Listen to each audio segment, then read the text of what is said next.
everybody, I'm Brittany Lewis with Forbes Breaking News. Joining me now is Daniel McCarthy, columnist at the Spectator. Thank you so much for joining me. Thank you. I'm delighted to join you. I want to talk about one of your latest pieces entitled "The Future Looks Republican." To start off, why do you think it looks that way? The GOP is in a much stronger position than most of the conventional wisdom would lead people to think. You can look at the performance of Joe Biden, and Joe Biden was seen as kind of the savior of the Democratic Party. He was someone that Democrats thought, he would be a striking contrast to Donald Trump, and that once he got into office, people would feel about Joe Biden the way they felt about Barack Obama. And Americans generally did like Barack Obama. But instead, you've seen so much incompetence with the Joe Biden administration that people are now looking back and they're saying, wait a minute, we were much better off 4 years ago with Donald Trump. There's also the fact that, you've seen the Democrats have every advantage in some recent elections, especially in 2020, but also in 2018, for example, when the media had created all of these controversies about Donald Trump. They'd really demonized him, to the absolute maximum. And yet the Democrats have not been able to secure enough power in the House and in the Senate to hold on to it reliably. And so what's going to happen, I think, is that Republicans are in a very good shape for 2024. Donald Trump he's actually leading Biden in a lot of polls recently. Donald Trump tends to maximize Republican voter turnout and enthusiasm, which is great for House elections. And we saw that in 2020, where Republicans did much better in the House than anyone expected. We even saw it to some degree, in reverse in 2022, because what happened was, without Donald Trump on the ticket, Republicans didn't do nearly as well as everyone expected. So really, there's a consistency between 2020 and 2022 in that the presence of Trump or the absence of Trump is what makes the difference in terms of Republican turnout for House elections. In 24, you probably are going to have Trump on the ticket. You're going to have a great turnout for Republicans. That's going to help them in the House. But even if Donald Trump, winds up losing in November and Joe Biden gets reelected, that's actually also going to help Republicans in the House, because what's going to happen then is that in 2026, the midterm elections are likely to be a very firm negative verdict about Joe Biden's performance. Almost all presidents at the 6-year mark, if they have 2 terms, wind up having massive losses in the House and usually losses in the Senate too. And I can see that with Joe Biden in particular, that looks like a foregone conclusion. I actually do want to dive a little deeper into past recent elections. You read my mind. As you know, Republicans lost the presidency, the House, and the Senate in 2020, and that red wave really failed to materialize in 2022, and many did blame that on Trump. So are you saying that if Trump is on the ticket, there will be a red wave ballot down come 2024? Well, it's certainly going to help Republicans in the House, and the reason for that is because of the different distribution of Republican and Democratic voters. Democratic voters tend to be highly concentrated in urban areas. Now, that can make a state like Georgia, for example, actually swing into the Democratic column, because if you maximize the turnout in a place like Atlanta, or if you look at Pennsylvania and you maximize the turnout in a place like Philadelphia, that can wind up pushing the whole state into the Democratic column, and that can be very bad for Republican Senate races. It can be very bad for gubernatorial races, and it can also mean that in the presidential election, which is of course 50 state elections for electors to the Electoral College, that it can wind up costing Republicans the election for president. So there's a very high risk there, and I want Republicans to be aware of that. On the other hand, I think with the House, where you see that because the House represents a more distributed set of Americans, it's not you get a bit of a bonus in House races if your people are not concentrated all in one place. So if you have all of your voters in one district in one city, you can elect, you can always win that election, but you're going to lose the elections in the suburbs, you're going to lose the elections in the rural districts because all your voters are concentrated in the cities. So I think Trump represents a very strong benefit for Republicans in House races. In gubernatorial races, Senate races, that's a question mark, and we're also going to see what happens at the presidential level. But like I say, right now, the polls actually suggest that Donald Trump has an advantage over Joe Biden. At the beginning of this conversation, you said that many Democrats thought Joe Biden could be that Democrat like Barack Obama. Barack Obama was generally liked. You're saying that's not materializing. Polls are indicating that as well. Are there any Democrats you're seeing that could be the Bill Clinton, the Barack Obama, the future of the party?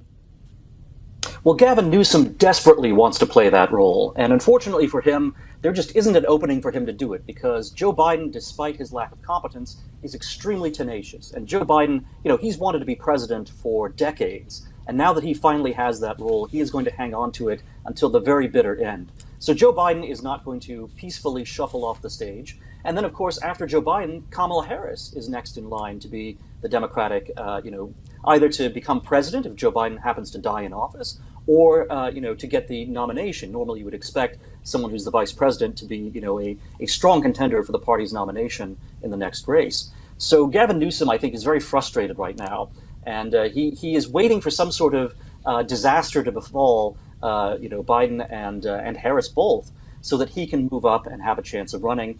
But the big problem for Gavin Newsom is, he is a white male.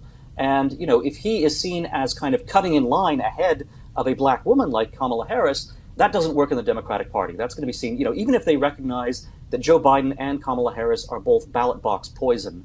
Nevertheless, the identity politics of the Democratic Party is so rigid that I don't think Gavin Newsom has an opening to cut in line. Who do you think then would be the future of the Democratic Party, if not Gavin Newsom? Because right now he's positioning himself that way, and there's really no one else in the field to take the baton here from President Biden. Yeah, I think there are a number of really ambitious Democratic governors right now. So Gretchen Whitmer, for example, in Michigan, I think she would very much like to run for president. And again, probably not in 2024, but in 2028, I'm sure she has her eyes set on that. You have someone like Jared Polis in Colorado. He also wants to run for president. And I'm sure some of the candidates who ran in 2020 against Biden, people like Buttigieg, for example, they would very much like to, make a second go as well. So I think the Democrats actually will have a pretty full field come 2028, assuming that Joe Biden loses in 2024. And that's one of the interesting dynamics as we look at 2024. A lot of ambitious Democrats, I think, would actually like to see Joe Biden lose so that the field is clear of Biden and Harris both come 2028. And of course, Donald Trump, having already served one term as president, he can only constitutionally serve one more term if he wins next year. So one way or another, in 2028, assuming that Biden loses, you're going to have probably a clear field in both parties.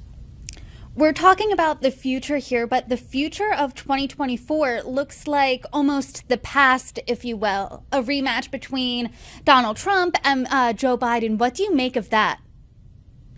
Well, it does seem like a lot of Americans are very unhappy with that. And, if we think back to 2016, we saw that a lot of voters, I think, in both parties were unhappy, and certainly voters in the middle, they were unhappy with the idea of another Bush-Clinton race, right? I mean, you had these two famous names, the particular Clinton and the particular Bush that were on the ticket in 2016 were different perhaps from past elections. But nevertheless, people had this sense of deja vu and just the same old over again. A lot of Americans really aren't excited about the idea of a Trump-Biden rematch.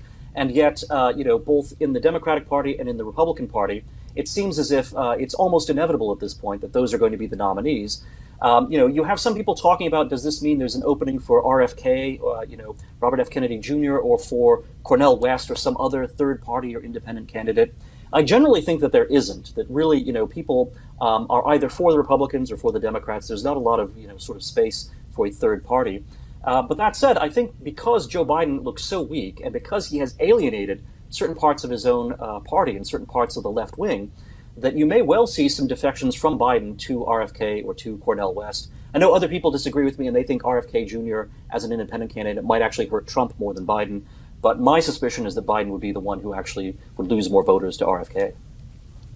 What do you think the future of the GOP looks like? Because for the past 3 weeks, we've seen some real fractures in the Republican Party, especially in the House with that chaotic House Speaker race. It just got buttoned up moments before you and I jumped on this call here, but it really showed that there's this infighting within the Republican Party. What do you make of that, A, and what does the future look like within the Republican Party? Yeah, I, again, have a contrarian view of all of this. I think this has actually been a healthy process for the Republican Party. There was a sense in which Kevin McCarthy, who had been identified, going back about a decade as kind of one of the people who had been earmarked or, sort of pre-selected to be a leader in the House, at the same time as someone like Paul Ryan. McCarthy was kind of the same generation of leadership. And so there was this sense that, the Republican Party was just by default putting up a leader who had been pre-selected and wasn't really the right leader for the times. You see this in the Senate as well, where I think nobody is looking at Senator McConnell and saying this is the face of the Republican future. On the contrary, this is a face that can't even sustain the Republican president. That is. There has been a need for generational change in the Republican Party leadership, both in the House and in the Senate. We're now getting there. Now, because the Republicans have such a narrow margin of control in the House of Representatives right now, any dissatisfied faction, or even dissatisfactions that are completely about personality and not about political philosophy, that could jeopardize a speakership. And certainly that's what brought down Kevin McCarthy. That's what made it very difficult to select a new speaker over the past 3 weeks. And yet, now that that process has been accomplished, it seems to me the Republican Party is going to be more cohesive in the House. It's going to have better morale. And I think Republican voters are going to feel a stronger connection with their representatives in Washington, which is something that's been kind of weakened over the years. And I think that the stronger they feel that connection, the more they feel that the leaders in the House and in the Senate represent them in the same way that perhaps Donald Trump does. I think you're going to see that the Republican Party as an institution will be able to energize its voters the same way that Donald Trump as a personality currently energizes those voters. And that's going to be a big, injection of strength into the Republican Party. And I think without Donald Trump's personality and all the problems that causes, you're actually going to see that an institutionalized, populist Republican Party is going to be far more effective than a personalized, just purely Trumpian Republican populist party. That's a really interesting point, and I do want to dive a little deeper there, because within the past 3 weeks, we saw Speaker McCarthy, former Speaker rather, McCarthy, who's more moderate, get voted out. We saw then firebrand Jim Jordan also, he ended up dropping out of the race. So what is the future there? Is it a more moderate Republican, or is it a more firebrand Republican? Well, it is, I think, ultimately going to be more firebrand, but it needs to be a kind of firebrand that is not simply easily caricatured and that doesn't, create a lot of personal rifts with other members of the party. So, and I think this actually applies to Jim Jordan in part. A lot of people just felt personally offended by Jim Jordan, partly because of, they saw him as being responsible for bringing down Kevin McCarthy. And so even if they found Jim Jordan acceptable, not really their first choice, but acceptable at least as a speaker, they thought that just as a personal matter, they didn't want him. So one thing is that the Republican Party does have to, be careful about not just, when you have any faction in the party that wins, control within that party, you have to then kind of conciliate the defeated faction and show them that you're still friendly to them, even if you disagree with them on principles. This has been, I think, one of the weaknesses of Donald Trump, and it's a weakness that really threatens him in 2024. Donald Trump has alienated a lot of McCain Republicans in the state of Arizona. That means the state of Arizona, which is a bit of a battleground state, in fact, a lot of a battleground state, has a potential to, go into the Democratic column again in 2024. Same thing in Georgia. Donald Trump has an ongoing feud with Governor Kemp in Georgia. And, they're both Republicans. You can't afford to split the Republican, voting population in that way in the state of Georgia and have people say, you know what, I like to vote Republican. I would normally vote for any Republican who's the presidential nominee. But Donald Trump, because he hates our governor and is, constantly getting into fights with them, I'm just not going to vote for Donald Trump. I'm going to stay home. Maybe I'll even, vote for Joe Biden. If you have voters doing that in Georgia, Donald Trump's reelection chances in 2024 will be very bad. So this is one of the lessons I think that the sort of firebrand Republicans, populist Republicans have had to learn, is that yes, you need to win on principle, you need to stick to your guns, but that doesn't mean that you need to treat the defeated moderate Republicans like garbage or throw them out of the party, because you actually do need their votes. You need to at least show a degree of friendship towards them. Who is a Republican that you can think of off the top of your head who's not easily caricatured, who's more firebrand, who you believe could be the future of the Republican Party? Well, a lot of people saw Ron DeSantis of Florida as fitting that role. And I think that he's had some missteps in his presidential campaign, which unfortunately have kind of damaged his possibility of doing that. But if not for running this presidential campaign, I think DeSantis would have been in a good position for that. Now, with DeSantis, it does seem, and I don't know this, from firsthand observation, but a lot of people I talk to do tell me that, a lot of other Republicans just feel like Ron DeSantis doesn't have a personal connection with them. And this includes in the House, that he was considered to be a bit of a loner and a bit, not quite a team player. And that's unfortunate because, I think if he had that sense of being a team player as well, and being someone that was actively liked by his colleagues very much, that would really set him up very powerfully for the future. So right now, there's no Republican who, is kind of the perfect Goldilocks candidate, and so it's going to be tough. But that's the nature of politics. I think the Democrats have even bigger problems, and the reason you have primaries and you have these things like this speaker contest in the House is that you have to actually run some experiments before you find the best possible person. You can't just do it, kind of in the abstract, just in your head. So we'll see. But I think the Republicans will come up with what they need. You did mention Ron DeSantis, and I do want to ask you a question on 2024. Do you think an Israel-Hamas war will change anything about the GOP contenders in the 2024 race? Yeah, what it looks most likely to change is the race for second place against Donald Trump. So Ambassador Nikki Haley has obviously made foreign policy a big part of her campaign from the very beginning. So I think the Hamas atrocities against Israel and now Israel's war and having to go into Gaza, this is going to make a lot of voters look at Nikki Haley just because she has this apparent foreign policy portfolio.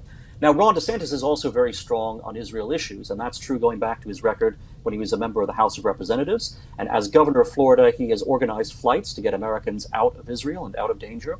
So it's not that Ron DeSantis is weak on those issues, but Nikki Haley, because she has been an ambassador and has made foreign policy a keystone of her campaign, I think it's going to make some people give her kind of a second look, and that's going to be bad for DeSantis because DeSantis has kind of he has, I think, disappointed some of his supporters in terms of his success or lack of it with against Donald Trump. And now the question is, if he can't even get a good second place showing, if Nikki Haley winds up beating him in a couple of the early states, that's going to be a very serious blow to DeSantis's prospects. I will say that as with these other questions we've discussed, Ron DeSantis has a learning process here, and the missteps of his campaign are actually perhaps going to make him stronger in 2028. But I think in 2024, he's in real danger right now of some embarrassment. When I've talked to voters across the country, as well as when I look at polls, the economy continues to be a top issue. Obviously, this was before the Israel-Hamas war. So historically, how much do voters really care about foreign policy? Well, I was kind of shocked when we think about economic policy to begin with, that in 2022, for example, when we already had massive inflation, that this didn't help the Republicans, get huge wins, get a red wave against the Democrats. And, conventional wisdom is that voters never care about foreign policy. So that's something that, a lot of analysts take for granted. So as we look to 2024, one way of looking at it might be to say, well, look, voters really don't care about inflation, and they also don't care about foreign policy. So maybe they're just going to vote on personality, and maybe they still like Joe Biden's personality more than Donald Trump's very polarizing personality. But I think that's wrong. First of all, it seems to me that with inflation, there has just been a degree of catching up, where voters, they were willing to give a leader like Joe Biden the benefit of the doubt, maybe for 2 years. They saw inflation rising, but they said, okay, maybe this is not the new normal. This is just kind of a blip. Now, I think they realize, even as economists like Paul Krugman say, well, the inflation is coming down theoretically. In practice, they still go to the supermarket and they say, wait a minute, these prices are not coming down, and they're never going to come down. And not only that, but also the measures that government takes and the measures that the Federal Reserve takes in order to tame inflation, such as raising interest rates, those wind up hurting voters as well. Because now, if you try to get a mortgage or if you try to sell your house, you're going to see that interest rates are sky high. It's an awful time to try to buy a house. So voters, I think, are going to be angry both about inflation and also about the measures that are necessary to fight inflation. And then there's foreign policy. And even though it may be true that most of the time voters don't care all that much about foreign policy, when they look at Joe Biden, they must see a guy whose record is even worse than that of Jimmy Carter when Carter was running against Ronald Reagan. So, Carter had the Iranian Revolution in 1979. Carter had the Soviet invasion of Afghanistan in 1979. But Joe Biden has the Russian invasion of Ukraine. Joe Biden has the Hamas atrocity against Israel. Joe Biden seems to be the most incompetent foreign policy president. Maybe not the worst necessarily, but certainly the one who is kind of least in charge of events, of anyone since Carter, if not even, sort of long before that. So I think both foreign policy and inflation are going to be issues that benefit Republicans next year. I think voters could put the blame on Joe Biden for the chaotic Afghanistan withdrawal. But do you think voters are going to say, hey, it's Joe Biden's fault Putin invaded Ukraine? Hey, it's Joe Biden's fault Hamas attacked Israel? Do you think that that's going to be a correlation?